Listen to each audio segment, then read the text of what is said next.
have a legacy planning fire drill. It's Lisa Ward here, the founder and CEO of Plum Financial. What the heck does that mean? Well, everybody understands the fire drill. So in case of an emergency, identify what the emergency is. We are having an emergency. Where am I supposed to go? What location am I supposed to be safe?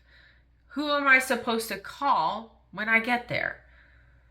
If I'm with a group of people, coordinating with all of them, making sure they get out safe, taking care of them, and then communicating, okay, these are the professionals I'm supposed to call at this point, like the firefighters, to then deal with said problem.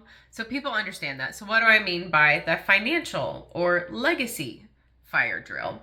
So when I work with households and we have set up our estate planning documents, so in the event of you becoming incapacitated, what happens?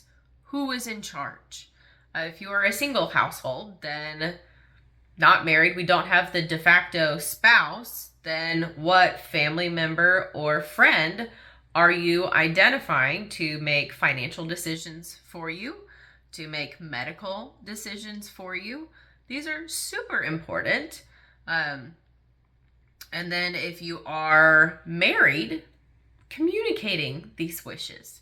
What do you want? Do you want to be a vegetable? Are we donating your body to science? What does that look like? Then if you're married with young kids, who's taking care of the kids if you are both no longer here or you're both in surgery? Who's taking care of the kiddos at that point? Like if we're in a car accident or something. So not fun conversations to have or scenarios to think about, but we want to be prepared just in case. So the fire drill aspect of it is once we have had all of these conversations, we've got all of the documents in order, then we are communicating with our family members. So, hey kiddos, if something happens to mommy and daddy, then this is who we are going to call. This is who you would go stay with while mommy and daddy are in the hospital. Frame it however you need to, depending on how old your children are.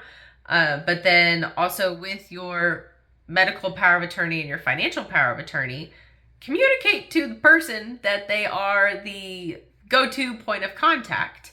And then make the contacts with the other professionals in your planning process. So who your attorney is, who your CPA is, who your potential accountant is, if that's somebody separate, who your financial advisor is.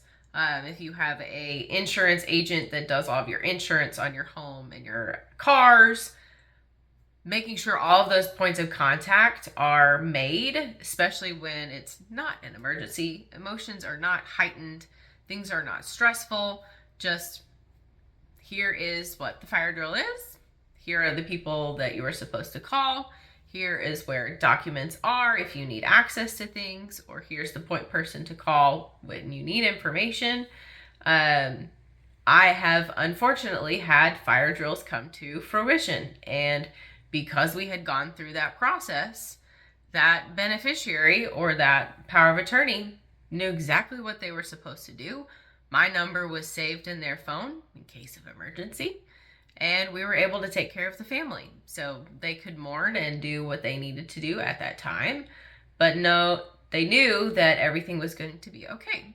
So if you want help with your fire drill, family fire drill, financial fire drill, legacy fire drill, whatever you want to call it, please let me know, because having a plan is so important. We hope to never need, especially for minors, to act out said plan, but we need to have a plan. So if you guys are interested, have questions, please let me know. I'm here to help.